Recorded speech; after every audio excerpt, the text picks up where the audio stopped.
Kana is a girl who is seriously ill and often entertains herself by playing virtual reality games. On one occasion, the whole city lost power, causing her to die because the ventilator stopped working. However, after regaining consciousness, Kana was surprised to see that her legs could move and realized that she had been reincarnated into the game. She was turned into the game character she created. When Kana goes downstairs, the landlady has already prepared breakfast for her, and Kana feels very happy because it has been a long time since she has eaten by herself instead of on the hospital bed. After doing a little research, Kana was surprised to learn that this place belongs to the kingdom of Felscalo because this is a new kingdom that has never existed in the Leadale game.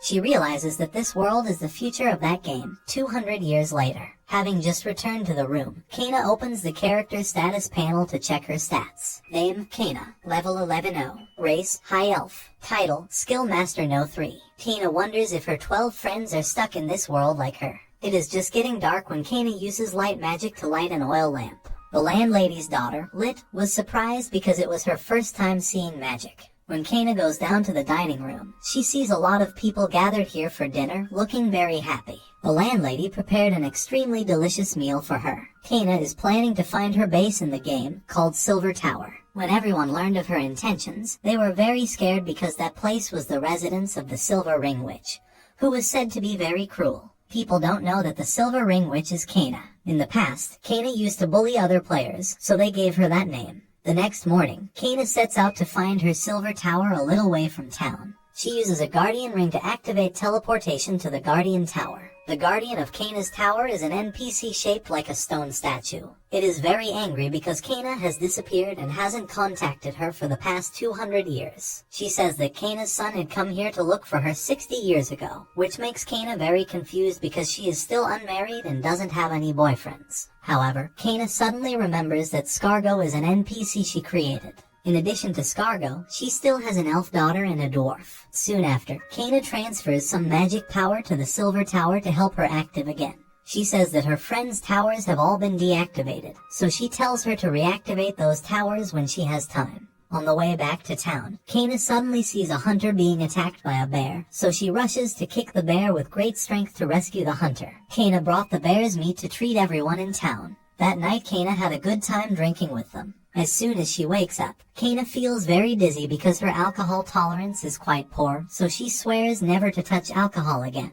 There was a group of merchants from the capital who were attacked by monsters on their way to this town. One of them was so badly injured that no one could save him. Kana goes to the man and uses healing magic to save his life, to everyone's astonishment. The captain of the merchant group, Aline, wants to do something to repay her. When they learned that Kana was looking for her son named Scargo, everyone was shocked because Scargo was a powerful high priest, second only to the king of this Felscalo kingdom. They were even more surprised to learn that she was so young and already had 3 children.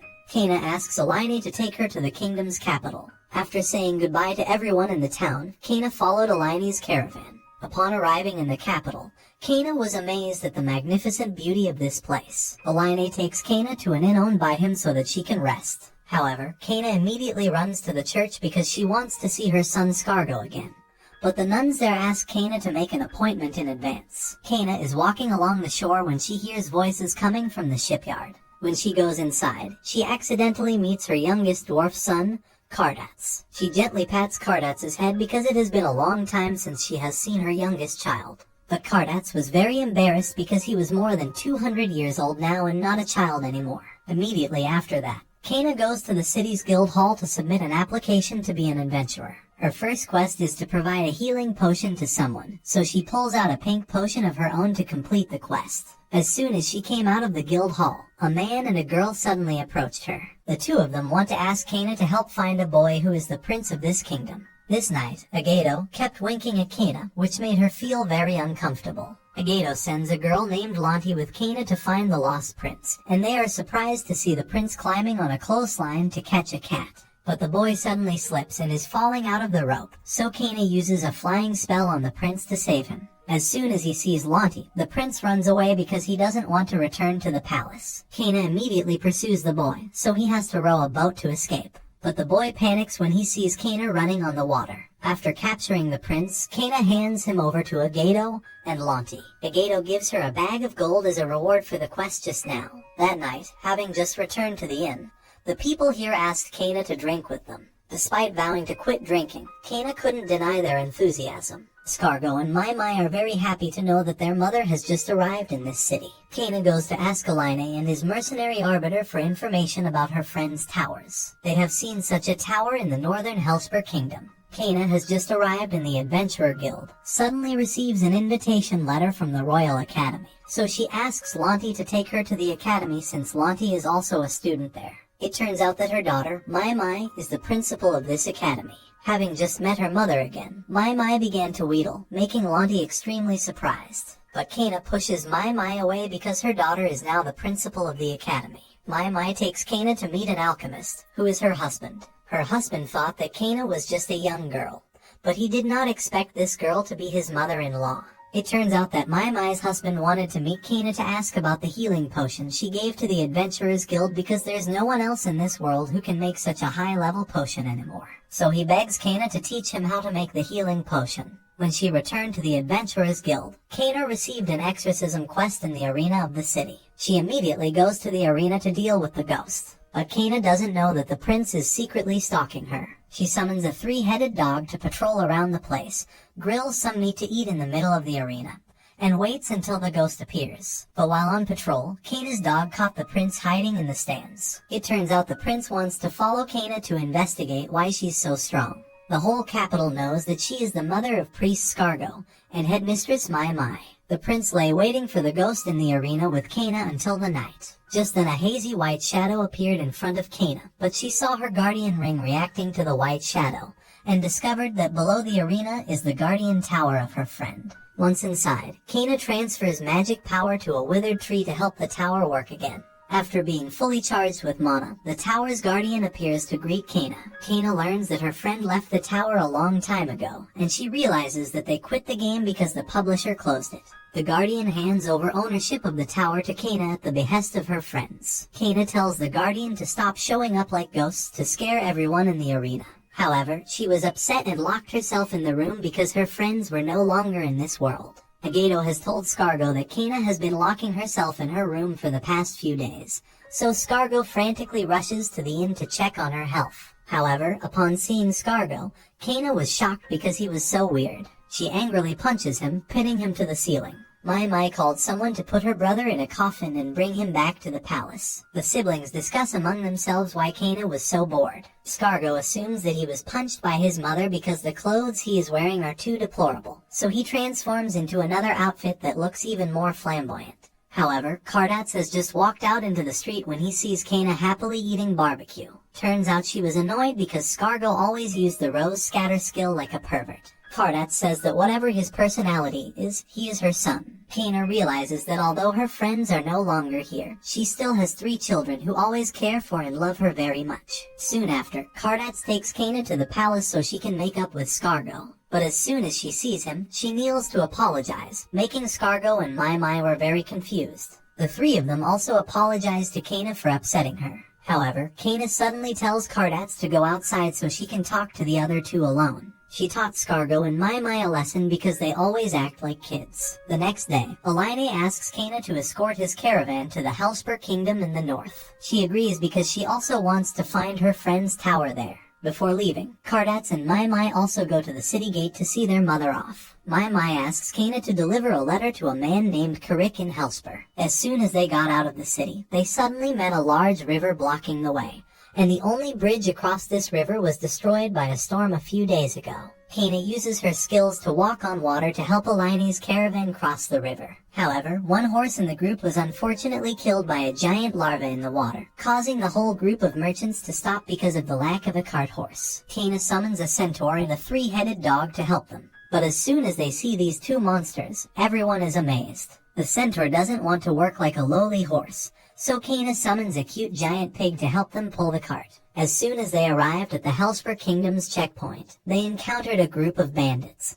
But the centaur and the 3-headed dog quickly destroyed them with great ease. The leader panics and uses his magic tool to shoot a fireball to attack Kana, but unexpectedly, His attack on Kana was like a fly. Kana uses an ice bow to shoot him straight in the body, causing him to shatter. A few days later, everyone finally reaches the capital of the Hellspur Kingdom. But Kana finds it very strange because this place has the cultures of both Asia and Europe. Aline takes Kana to meet a man named Karik to deliver Mai Mai's letter to him. He is the leader of the largest group of merchants in this city. However, as soon as he met Kana, Karik suddenly bowed, making everyone very surprised. It turns out that Karik is Mai Mai's son, as well as Kana's grandson. Karik had suggested Kana stay at his place instead of Porin's, but Kana was extremely angry when her nephew looked down on others. Soon everyone goes to see a female commander named Karina to report on the bandits they encountered. It turned out that Karina was Karik's biological sister, and also Kana's niece,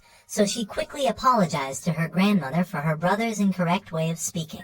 Karina also says that her mother once told her that her grandmother was a very cruel witch, so Karina and Karik felt quite nervous when they met their grandmother. When Kana hears about it, she is angry and decides to teach her daughter a lesson for daring to speak badly of her. People think that maybe Kana is as cruel as Mai Mai said, so she gets mad and engulfs them all with a giant snowball. Soon after, Kana goes to Hellspur's Adventurers Guild to find information about the Guardian Tower. A dragonoid says that there was a Guardian Tower located to the west of Hellspur, but that place was currently being held by a band of bandits, so no one dared to go there. He felt like he had seen Kana somewhere before, but no matter how hard he tried, he couldn't remember who she was. Accompanying him was a female adventurer. Kana asks Karik to help her get through the sentry station, because it was extremely easy for a large corporation like his and he didn't want to upset his grandmother. Karik agreed immediately. Karik says that Karina is currently serving as commander at the Western Guard Post, so he asks Kana to transport some goods there for Karina's guard post.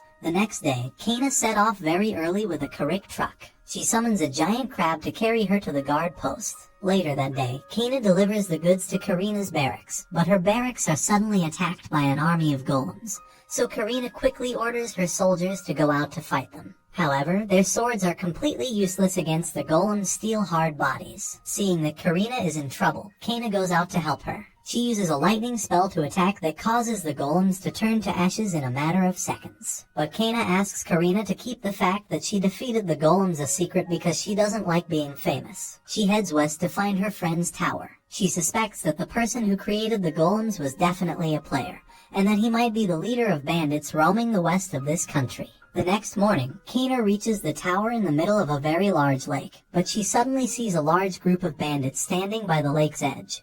So she summons earth dragons and lets them chase all the bandits away. Just then, a demon who is the leader of the bandits approached Kana. Kana discovers that this demon is also a level 432 player, but unlike Kana, he only sees this world as a game. Kana pulls a stick like Sun Wukong's to teach this guy a lesson. Just as the demon is about to attack, Kana creates a hole beneath his feet, causing him to fall. After he crawled out of the hole, Kana revealed to him that she was also a player, but because Kana's level was too high, he couldn't see her stats. Kana uses the stick to push the demon back into the hole, and this time she uses ice magic to trap him there. The demon begs Kana to spare his life because he is actually just a boy.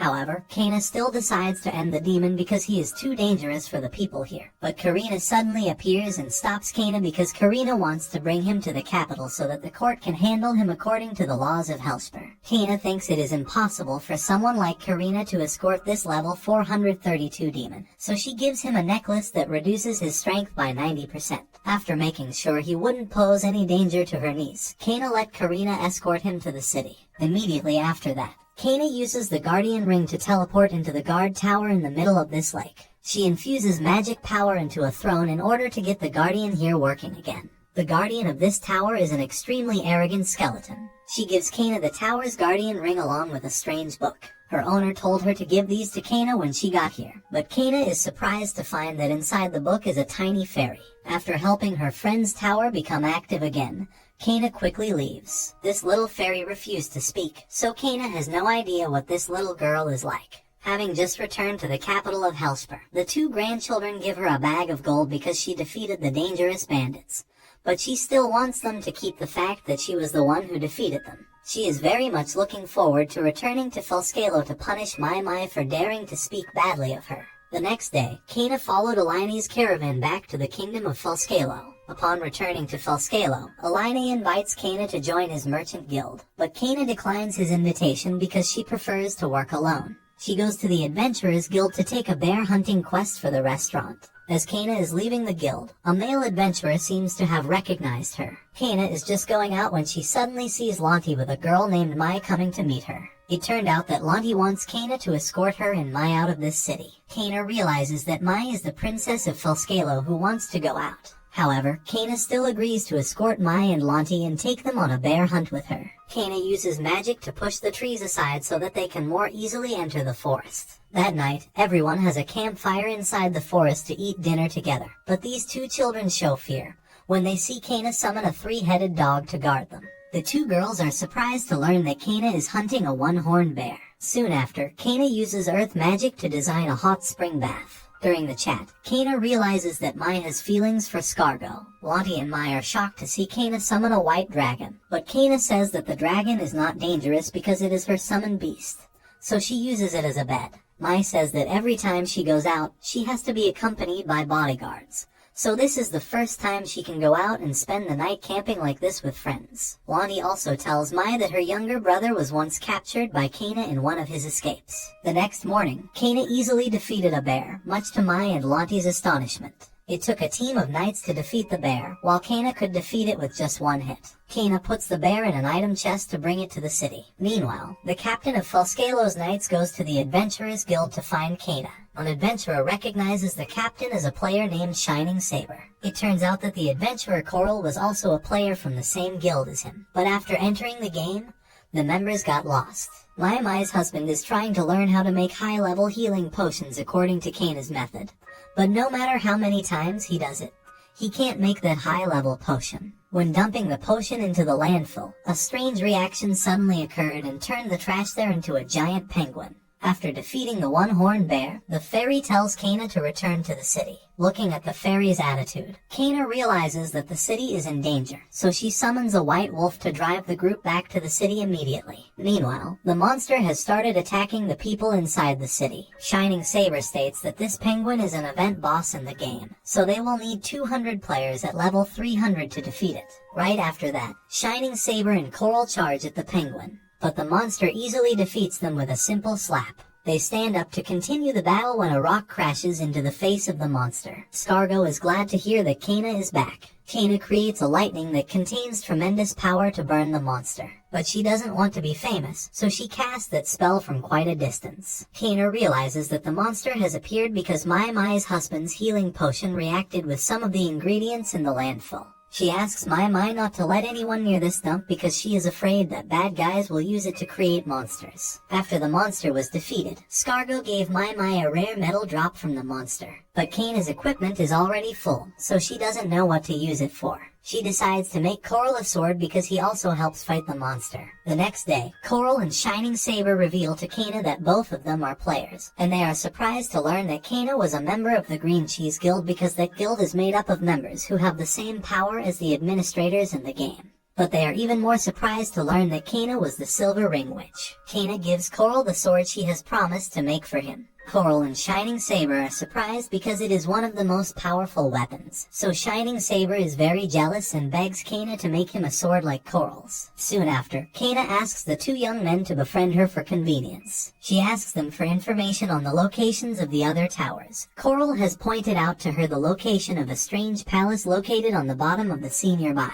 The next day, Kana returns to her Guardian Tower to visit the Guardian. Kana also makes her way to visit Lit in the town she was in when she first came to this world. When Lit sees Kana again after a long separation, she and her mother are overjoyed. So Lit's mother decides to throw a party to welcome Kana. But the next morning, Kana is extremely tired from having to drink with everyone all night. While walking around town, Kana suddenly saw people talking about something. Turns out they occasionally hear singing coming from the town's well, so Kana decides to go down to the well to check it out. Soon after, Kana summons a pair of water spirits to guide her down the well. She prepares herself with a tight wetsuit so that she can easily move in the water. As soon as she jumped into the well, the water spirit duo quickly led the way for Kana. After swimming for a while, Kana found a large cave deep in the well. She is amazed as soon as she sees a beautiful mermaid in the cave. But the mermaid suddenly kneels before the two water spirits of Cana because, in mermaid culture, the water spirits are their guardian deities. The mermaid named Mimely says that she got lost in this place during a long outing. When asked by Cana, Mimely couldn't remember what sea her home was in, so Cana suggested that she live with the people of the town above for a while. Cana then takes Mimely out of the well and explains the whole thing to the people. The villagers happily prepare a tank in the public bath for Mimely to live in. Having just solved the problem, Cana wants to return to the capital, much to Lit's sadness. But Cana says she can return to this place at any time with teleportation. The next day, as Shining Saber leads his troops out of the capital to suppress a group of bandits, he accidentally meets Cana while searching for the undersea palace mentioned by Coral before. Shining Saber invites Cana to go with him because he is also going to pass where she wants to go. However, seeing that Cana has no horse, Shining Saber picks her up and sits with him. Seeing this, the other knights think that the two of them are dating. That night, everyone stops to camp on the road and has a very enjoyable dinner. After being cooked by Cana for a delicious meal, the knights are extremely happy because Shining Saber had only given them hard bread when they marched. Cana passes on his cooking skills to Shining Saber so that he can cook for his men. A few days later, Cana reaches the location of the palace that was supposed to be the Guardian Tower. She sees a seaside fishing village mysteriously shrouded in fog. She summons the centaur so that he can help her fight. However, as soon as he stepped inside the foggy village, the centaur's HP suddenly dropped extremely quickly. Someone rushes to attack the centaur, causing him to disappear. Cana realizes that the person who attacked him was a zombie. Cana also sees that all the people living in this fishing village have been turned into zombies. She thinks that this fog may be the reason why they are like this. Right after that, she encounters an adventurer she has met in Hellspur, but she discovers that this female adventurer is also a level 430 player. She brings Cana to meet her friend, who is also a player like them, and he senses that Cana must have been extremely high level. Turns out his name was Tartarus, who was once a member of Cana's guild. Tartarus is also a high-level mage like Cana in the Green Cheese Guild. But before he was reincarnated, he played a second character, so now he is as weak as a dog. Tartarus says that the fog has the ability to turn people in this world into zombies, but it doesn't seem to have any effect on players like them. Tartarus, along with Qualke, saved a little girl who was the last survivor of the village. Cana pulls out 2 bells to summon the butlers, making Tartarus gasp in surprise, because these 2 bells are the reward for those who have played more than 20,000 hours. So Cana must have played the game a lot. Immediately after that, Cana uses a bell to summon a male butler named Roxilius to take care of the little girl. Cana and the other 2 will go out to find out what is going on in this place. When they reach the beach, the group accidentally encounters a cursed pirate ship. Everyone quickly realizes that the monsters on the ship had created the fog, so they jump on the boat and destroy them all to clear the fog. After the pirate ship was destroyed, the fog surrounding the fishing village also disappeared. Cana was quite saddened by the heroic sacrifice of the centaur she summoned. But Tartaros tells her that if the summoned beast disappears, it only takes 10 days to summon it again. That night, the little girl named Luca they saved woke up. Luca now has no relatives left, so Cana decides that she will adopt Luca. The next morning, Cana summons a dragon and dives into the sea to find the Guardian Tower. She quickly finds a tower in the shape of a palace located here. Cana teleports inside the Guardian Tower and transfers mana to reactivate it. However, when she learns that the Guardian here is a giant frog, she is extremely scared because she is very afraid of slimy creatures like frogs. So she quickly takes the Guardian ring from the frog and leaves the tower immediately. Once back on the coast, Cana offers to befriend Tartarus and Qualke. She uses her teleportation to help them get back to Hellspur, and she also adopts Luca. She takes Luca to the capital of Falscalo to introduce her to her 3 children. But she wants to bring Luca back to the village area to raise her better. Scargo was overjoyed to the point of glowing when he found out he had just had another sister. But Cana forbade Scargo from using those flashy spells. Cana tells Luca that Scargo is a good brother, even though he's a bit weird. Cana takes some materials from Cardatz's workshop to build a house in the town. She also goes to say goodbye to Eline and Arbiter's mercenaries. Eline has asked Cana to go to one of his stores to buy some supplies for her new house, and Eline's wife is more respectful to Cana knowing she has helped her husband, so she gives Cana a good carriage so that she can transport her belongings easily. When she returns to the inn, Kana wants to find someone more suitable than Roxilius to take care of Luca. Roxilius suggests that Kana summon his friend Sai, even though Roxilius strongly hates her. Kana listens to Roxilius' suggestion and summons the maid Sai to take care of Luca. But Roxilius and Sai always quarreled because their personalities didn't match.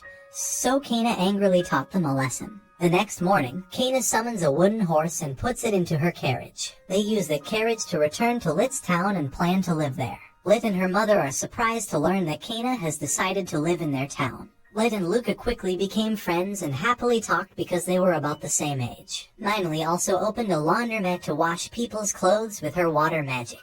Lit's mother has suggested throwing a party to celebrate Kana's arrival. But Kana is terrified because she doesn't want to be drunk anymore. The next morning, Kana continues to feel dizzy after a drunken party with the villagers, so Sai reprimands Roxilius for going with Kana without stopping her from drinking. Everyone is talking when Lit suddenly rushes over to tell Kana some good news. The people in the town have found a suitable plot of land for Kana to build a house on. But Kana panics when she learns that they want to throw a party to celebrate finding the land for her. The next day, Kana works on the blueprints and starts building her new home. She summons an earth spirit to help her build the foundation for the house. She then uses magic to build the upper part of the house out of wood piles from cartets. After the house was built, everyone went inside to see the interior, and Kana designed a very spacious living room and bedroom for everyone. People in the town are very surprised because, in just a moment, Kana has finished building a house. They also give Kana flowers to decorate her house. On the occasion that Kana has just finished building the house, they want to organize another party. That night, while taking a hot bath, Mimely tells her that she doesn't want to go back home because she doesn't have any special abilities and is often looked down on by other mermaids. In this place, the people attach great importance to her ability to do laundry with magic. After building the house, Kana starts her new life in this world, and she feels very happy to be living peacefully with her friends.